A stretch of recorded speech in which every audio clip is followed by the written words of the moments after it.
বৃষ্টি, কি সুন্দর বৃষ্টি দেখুন, গাছের উপর আশ্রে পড়েছে, মনে হচ্ছে গাছগুলো একে বেঁকে হেলে দুলে পড়েছে। প্রিয় ভিউয়ার্স, দেখুন পুরো মাঠের মধ্যে বৃষ্টি পড়ে কি সুন্দর চচির হয়ে পড়েছে, আর গাছগুলো কি সুন্দর ডানা বেঁধে মনে হচ্ছে বৃষ্টিতে ভিজে ভিজে মানুষকে ডাকছে, এসো এসো একসঙ্গে ভিজে সকলেই গোসল করে নেই। প্রিয় ভিউয়ার্স, তো অনেক সুন্দর লাগছে না? হ্যাঁ, বৃষ্টিগুলো কিন্তু আসলে সুন্দর। দেখুন রাস্তাঘাট ভিজে সব চচির হয়ে গেছে, মাঠে কোনো কোলাহল নেই, নেই কোনো প্লেয়ার, নেই কোনো খেলোয়াড়। আর এতদিন যা দেখিয়েছি মাঠের মধ্যে হাঁসের দৌড়াদৌড়ি আর পাখালির যে ডাক কুঞ্জন, এগুলো কিন্তু একদম হাহাকার হয়ে পড়েছে, কারণ এগুলো দেখো নেই, যার যার স্থান থেকে সরে গিয়েছে, যার যার স্থানে চলে গিয়েছে।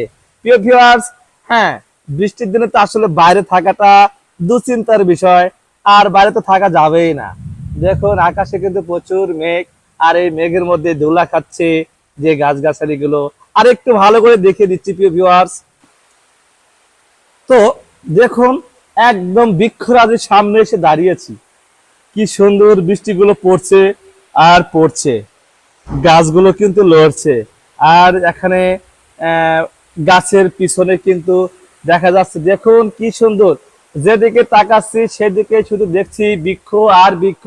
প্রিয় ভিউয়ার্স, যারা দূর থেকে এই বৃষ্টির যে একটি দৃশ্য আপনারা দেখতে পাচ্ছেন, কেমন লাগছে আপনাদের? যদি ভালো লেগে থাকে তাহলে এই বৃক্ষ, এই যে সতেজ বাতাস আর বৃষ্টিতে ভিজা, এটা কিন্তু সবকিছু মিলে অনেক সুন্দর দেখায়, তাই না? হ্যাঁ, বৃষ্টিতে ভিজলে মনটাও কিন্তু ভালো থাকে, কিন্তু সার্বক্ষণিক নয়। হ্যাঁ, আপনার প্রয়োজনে যতটুকু ততটুকু ভিজে নিতে পারেন। আর পাখালি দেখুন, এখানে কিন্তু প্রচুর পরিমাণ পাখি থাকে, সেই পাখিগুলো কিন্তু এখন আর নেই, কারণ এই পাখিগুলো কিন্তু সন্ধ্যার সময় এসে এখানে কিচির মিচির করে ডাকবে আর আমাদের ঘুম ভাঙিয়ে ছাড়বে। প্রিয় ভিউয়ার্স, আমি আরেকটা জিনিস আপনাদের না দেখালেই পারছি না। হ্যাঁ প্রিয় ভিউয়ার্স, দেখুন চতুর্দিকে নীরবতা পালন করছে। আমরা যেদিকে তাকাচ্ছি শহরের যে স্তব্ধতা, মানুষ ছাদের উপরে উঠে কত কিছুই আনন্দ বিনোদন করে থাকে, সেই কোলাহল কিন্তু এখন আর নেই, কারণ বৃষ্টি এত বড় বড় দানা বেঁধে পড়েছে। হ্যাঁ, তো প্রিয় ভিউয়ার্স, একটু জুম করে দেখাতে চেয়েছিলাম, কিন্তু কাছে থেকে দেখাচ্ছি, দেখুন কি বড় বড় বৃষ্টির ফোঁটাগুলো একদম ডিপ